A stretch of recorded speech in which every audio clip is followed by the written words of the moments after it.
Howdy, folks. Today I want to talk about the Prisma Audio Azul.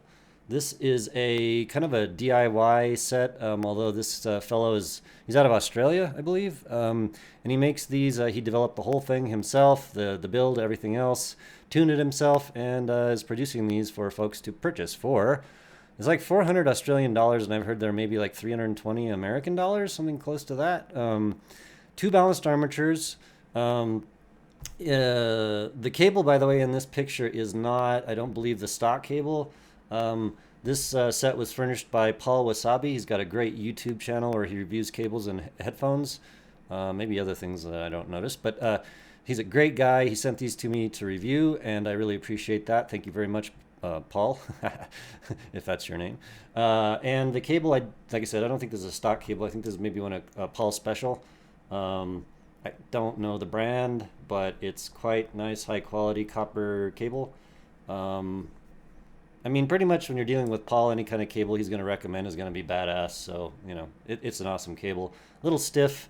Um, Microphonics are, well, I mean, as being stiff, it's a little more than I like, but yeah, not bad. Cable's awesome. And let's see, if I pull up the product page, that's Prisma Azul's page for this, and that's what they look like. And we'll scroll down. Two balanced armatures, perfectly in sync, blah blah blah. And if you see here, they are an impedance of 40 ohms, which is interestingly high. So what I would liken these headphones to, by the way, the build quality is excellent, the fit and finish is excellent. I can get a really, really deep fit with these because the bore isn't too long and it has the right angle for my ears, and no problems. In fact, I can get really good isolation out of these, really excellent. Yeah, and they're totally resin filled as well. And check this out. Oh, come on, camera. So you can see two balanced armatures, one, two, they have tubes, and then there's this like third thing to the right. What the hell is that? It's like a block. I don't know, maybe a capacitor? It doesn't have a tube going into it. It's interesting. I don't know anything about it, but I noticed it. Anyways, I think these are supposed to be tuned very similarly to an etymotic, but with more detail, like a better etymotic.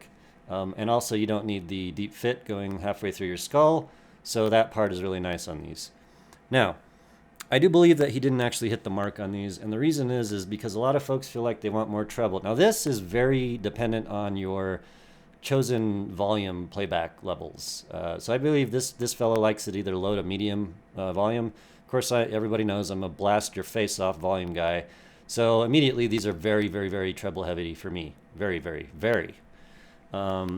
They're almost like as if you took an etymotic and just like roided up the treble to insane levels. If I play a track with like, I don't know, it's basically over 10K, these things produce more treble than a lot of stuff. They're tuned like that. Anyway, so there's that, and then we have a nice little graph over here. Let me find that. Okay, so you might see that the treble peaks at about 2.5K. That's my favorite. The bass is fairly linear and flat, going from like 1K. Well, that's mid bass, mids, everything, all fairly flat, all the way down. Pretty good. And in fact, they don't show a lot of roll off in the sub bass, which is true. They have good sub bass actually for two balanced armatures. Like, wow, pretty amazing.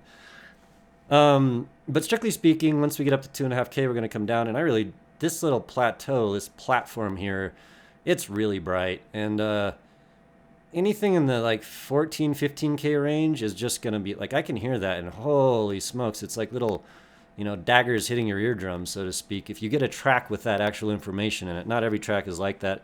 And it doesn't sound like forced or pushed, but if the track's got it, whoo boy, you're going to have a problem. And in fact, I was talking to Paul, and he said, yeah, he actually likes to EQ the treble down on these a little bit. I'm not sure exactly where, but there we have it. So let's pull up our Excel spreadsheet. Prisma Azul on top.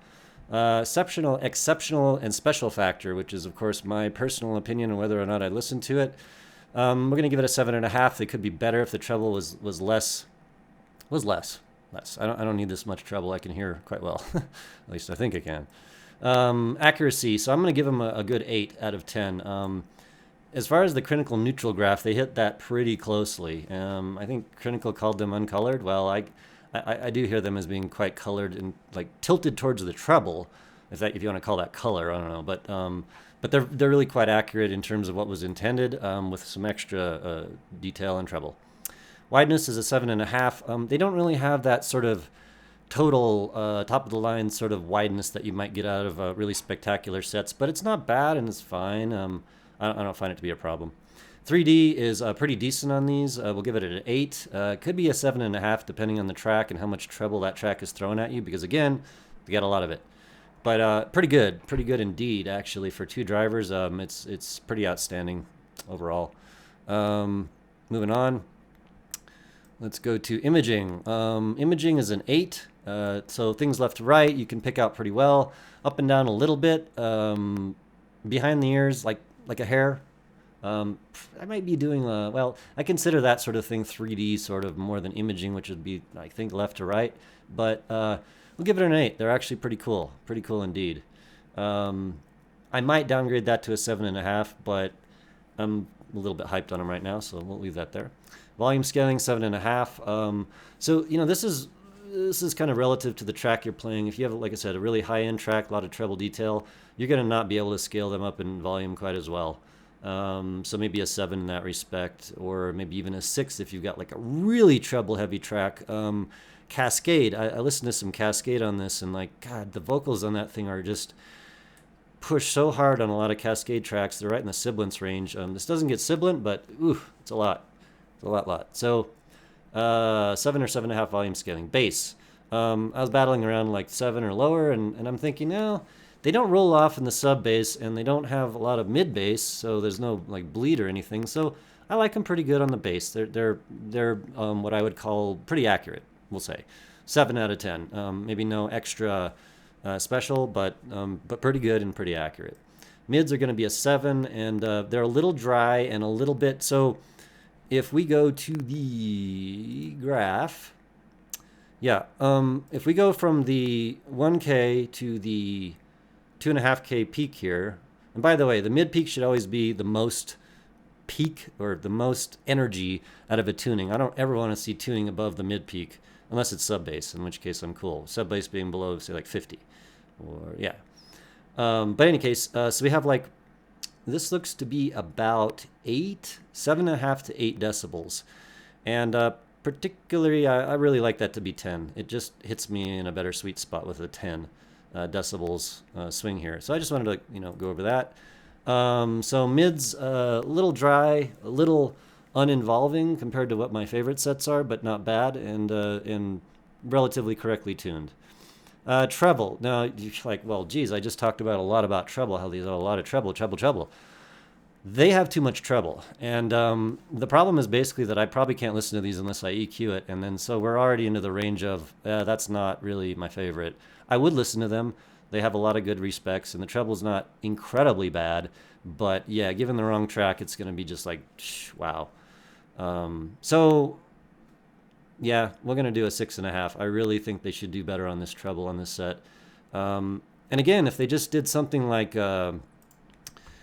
if you had just kind of, come down from this little plateau here and not plateaued and just kind of rolled that down, just come right down to here. You can come back up about 15K or something, because a lot of folks, well, for one thing, there's not a lot of information, a lot of tracks there. A lot of folks can't hear that very clearly anyways. So that's kind of a safe space to put in some little extra OCD detail Easter eggs. But this is just a lot for me right here. It just is.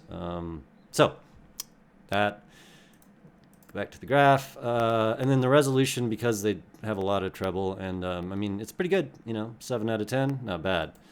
All right, and then anything else? Let me see. Pressure buildup. I don't see any vents on these. Oh wait, there's a vent. Yeah, I was gonna say I don't have any pressure buildup on these, but I think that's a vent. I don't know how they did it exactly, but cool. Yeah, so I don't have any kind of pressure buildup issues with that. So that's oh, whoops, sorry. For some reason that is not there, and it's all wacky. But anyway, you get the point. Good on that. Isolation is excellent. They fit great. 4 out of 5. Binaural. That extra treble just makes it a little less realistic than I like. 3 out of 5. Special features, none. Mids are reserved a bit for me, pretty good overall. So where do they land? They land at about a 74 out of 100, and let's see if we could go up from there. What do we see? Ooh, yeah, Automatic ER2XR, and the reason for that is because they're tuned better for me. The treble is better. The Azul may have some specific better metrics, but I prefer the 2XR. And yeah, the Loci is better than the Azul for me easily. So yeah, I just wanted to go over that. Many thanks, Paul. Really appreciate this set. Super interesting. I really wanted to hear specifically this graph. Come on, graph, where are you? I wanted to hear what this sounded like an etymodic style tuning, but with an extra bit of, you know, sauce in the treble. And well, it turns out no. But in any case, so would I recommend these for $300? No, I wouldn't. You can do better. And I don't even know, I'll pull a set out of my butt here, but I'm going to say the Tench Gym Tanya. For $22, I actually like them better than these quite a bit. They have a lot of good features, but overall, I think this guy needs to go back to the drawing board and do a little retune on him and get him a little better refinement. Right on. Have a great day. See you on the next one.